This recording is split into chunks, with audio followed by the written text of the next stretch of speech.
ঘূর্ণিঝড় রিমেলের সবশেষ তথ্য জানাতে কক্সবাজারের সৈকতে আছেন রিপোর্টার সুজাউদ্দিন রুবেল এবং কুয়াকাটা সৈকতে আছেন সহকর্মী শিকদার জাবির হোসেন। সরাসরি শুরুতে যাচ্ছি রুবেলের কাছে।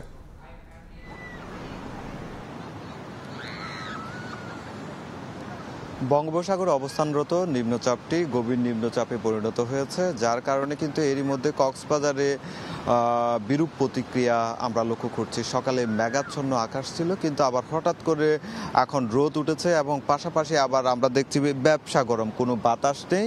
সব কিছু মিলিয়ে কিন্তু যে আবহাওয়া অফিসের যে বিশেষ বুলেটিন, সেই বিশেষ বুলেটিনে যেটি বলা হচ্ছে গভীর নিম্নচাপটি কক্সবাজার থেকে প্রায় 630 কিলোমিটার দূরে অবস্থান করছে। এই অবস্থানের কারণে এরই মধ্যে আমরা লক্ষ্য করছি কক্সবাজারের যে সমুদ্র রয়েছে সেটি অনেকটাই উত্তাল হয়ে উঠেছে এবং সাগরের যে ঢেউ, সেই ঢেউয়ের উচ্চতাও কিন্তু বেড়ে চলেছে। অনেক দূর থেকে সাগরের ঢেউ সেটি উপকূলের দিকে ধাপিত হচ্ছে এবং পাশাপাশি আমরা লক্ষ্য করছি ঢেউয়ের যে ঘন ঘন যে মাত্রাটা সেটি ক্রমান্বয়ে বাড়ছে। আমরা এখানে কথা বলেছিলাম যারা লাইফগার্ড কর্মী রয়েছে তাদের সঙ্গে। তারা যেটি বলছে, ঘূর্ণিঝড় শুরু হওয়ার আগে যে বিরূপ প্রতিক্রিয়া আবহাওয়া তৈরি হয় সেটি কিন্তু এরই মধ্যে সেটির প্রভাব কক্সবাজারেও পড়তে শুরু করেছে। একদিকে ব্যবসা গরম, অন্যদিকে সে সাগর উত্তাল এবং ঢেউয়ের যে মাত্রা সেটি বেড়েইছে। এবং এখানে আসলে যেটি লক্ষ্য করছি, সমুদ্র সৈকত এলাকায় মানুষজন যে পর্যটকরা আসে, পর্যটকের যে আনাগোনা এবং যে সমুদ্র সৈকতে নেমে যে আনন্দ করে, সেটি ঢেউয়ের যে মাত্রা দেখে অনেকে সাগরে নামছেন না, অনেকে ভয়ে তারা সমুদ্রে যে বালিয়াড়ি রয়েছে সেই বালিয়াড়ি থেকে সমুদ্র উপভোগ করছে, সেটি লক্ষ্য করছি।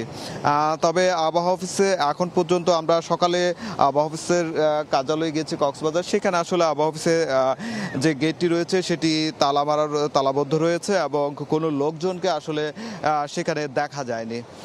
পাশাপাশি যে বিষয়টি বলা হচ্ছে, যেহেতু এটি ঘূর্ণিঝড় রেমালে পরিণত হতে পারে গভীর নিম্নচাপটি, সেই কারণে কিন্তু প্রশাসন এরই মধ্যে প্রস্তুতি নিয়েছে। তারা যেটি বলছে, কক্সবাজারে যে আশ্রয়কেন্দ্রগুলো রয়েছে 600-র অধিক, সেই আশ্রয়কেন্দ্রগুলো প্রস্তুত করা হয়েছে এবং স্বেচ্ছাসেবকরাও প্রস্তুত রয়েছে। যে কোনো দুর্যোগ মোকাবেলায় প্রশাসন সব কিছু, তাদের মানুষ উদ্ধার থেকে শুরু করে খাদ্য থেকে শুরু করে সব কিছু তারা প্রস্তুত রয়েছে। তো এই ছিল আমার কাছে কক্সবাজার থেকে সবশেষ। আমরা এখন চলে যাচ্ছি পটুয়াখালী সৈকতে, রয়েছেন আমাদের সহকর্মী শিকদার জাবির হোসেন। বঙ্গোপসাগরে সৃষ্ট নিম্নচাপটি গভীর নিম্নচাপে পরিণত হয়েছে। দুপুরের মধ্যে এটি ঘূর্ণিঝড় রেমালে পরিণত হওয়ার সম্ভাবনা রয়েছে বলে আবহাওয়া অফিস সূত্রে জানা গেছে। এই মুহূর্তে নিম্নচাপটি বঙ্গোপসাগরের যে নিম্নচাপ সৃষ্টি হয়েছে সেটি এই মুহূর্তে পায়রা সমুদ্র বন্দর থেকে 625 কিলোমিটার দূরে এবং অন্যান্য যে সমুদ্র বন্দর, সেই সমুদ্র বন্দরের যে সবচেয়ে বেশি নিকটই হচ্ছে পায়রা সমুদ্র বন্দরের। তো সেক্ষেত্রে উপকূলের মানুষের মধ্যে একটা আতঙ্ক রয়েছে এবং আবহাওয়া অধিদপ্তর সূত্রে আমরা জানতে পেরেছি যে ঘূর্ণিঝড়টি আঘাত হানলে সেটি প্রথমে আঘাত হানবে পটুয়াখালীর খেপুপাড়া এবং খুলনার সহ সুন্দরবন উপকূলে। তো সেক্ষেত্রে এই অঞ্চলে যেহেতু ঘূর্ণিঝড় আঘাত হানবে, সেক্ষেত্রে এই অঞ্চলের মানুষের মধ্যে আতঙ্ক রয়েছে। তবে এখনও পর্যন্ত আবহাওয়া অধিদপ্তর সতর্ক সংকেত 1 নম্বর বহাল রেখেছে। নতুন করে সতর্ক সংকেত আবহাওয়া অধিদপ্তর জারি করেনি। আবহাওয়া অধিদপ্তর সূত্রে আমরা জানতে পেরেছি ঘূর্ণিঝড়টি দুপুরের মধ্যে, এই যে নিম্নচাপ, সেই নিম্নচাপটি দুপুরের মধ্যে ঘূর্ণিঝড়ে রূপ নিতে পারে, এরপর লন্ডভন্ড করে দিতে পারে উপকূল। সে কারণে উপকূলে মাছ শিকারী যে জেলে ট্রলারগুলো রয়েছে, সেই জেলে ট্রলারগুলোকে নিরাপদে থাকতে বলা হয়েছে। তো একটু অবগত করি, সেটি হচ্ছে এই মুহূর্তে যেহেতু 65 দিনের নিষেধাজ্ঞা, সেক্ষেত্রে সমুদ্রে মাছ শিকারী ট্রলার নেই বললেই চলে। জেলেরা ঘাটে নোঙর করে আছেন, সেক্ষেত্রে জেলেদের নিয়ে সংখ্যাটা কম রয়েছে।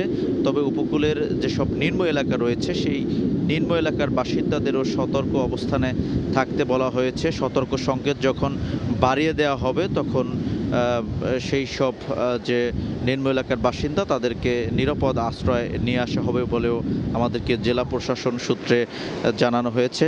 অতীতে যতগুলো ঘূর্ণিঝড় আঘাত এনেছিল সেই ঘূর্ণিঝড়গুলো সবচেয়ে বেশি ক্ষতিগ্রস্ত করেছিল পটুয়াখালীর রাঙ্গাবালী ও কলাপাড়া উপকূলকে।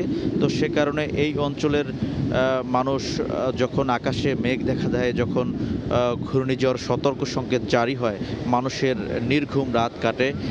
সিডর, আইলা সহ প্রলয়ঙ্করী যেসব ঘূর্ণিঝড় আঘাত এনেছিল সব ঘূর্ণিঝড়েই কিন্তু উপকূলকে লণ্ডভণ্ড করেছিল, উপকূলের মানুষের জানমালের ব্যাপক ক্ষতি করেছিল। আমরা আসলে জানি যে পটুয়াখালী যেহেতু উপকূলবর্তী এলাকা, সেহেতু উপকূলের মানুষ আসলে সব সময় পানিতে ডুবে থাকে। যে কোনো ঘূর্ণিঝড় হলে সর্বপ্রথমে কিন্তু এই উপকূলে আঘাত এনে থাকে। তো আসলে ঘূর্ণিঝড় প্রস্তুতির জন্য জেলা প্রশাসনের পক্ষ থেকে এবং স্থানীয় প্রশাসনের পক্ষ থেকে সব ধরনের প্রস্তুতি নেওয়া হচ্ছে। তবে এখনও পর্যন্ত যেহেতু কোনো ধরনের প্রভাব পড়েনি, বৃষ্টির দেখা মেলেনি, আর শুধুমাত্র গুমোট একটি আবহাওয়া বিরাজ করছে, সে কারণে আসলে এখন আপনি দেখতে পাচ্ছেন যে ঢেউয়ের তীব্রতা এটি কিন্তু বেড়েই চলছে। সময় যত পেরোবে সেক্ষেত্রে ঢেউয়ের তীব্রতা কিন্তু আরও বাড়তে থাকবে। আমরা পরবর্তীতে আবার সেই সংবাদগুলো আপনাদের জানিয়ে দেব। তো এতটুকুই ছিল পটুয়াখালীর কুয়াকাটা সমুদ্র সৈকতের পার থেকে আমার কাছে আবহাওয়ার সবশেষ তথ্য। যুক্ত ছিলাম কক্সবাজার ও পটুয়াখালী সমুদ্র সৈকত থেকে, এবং সেখান থেকে ঘূর্ণিঝড় রিমেলের সবশেষ খবর জানাচ্ছিলেন আমাদের সহকর্মী সুজাউদ্দিন রুবেল এবং শিকদার জাবির হোসেন।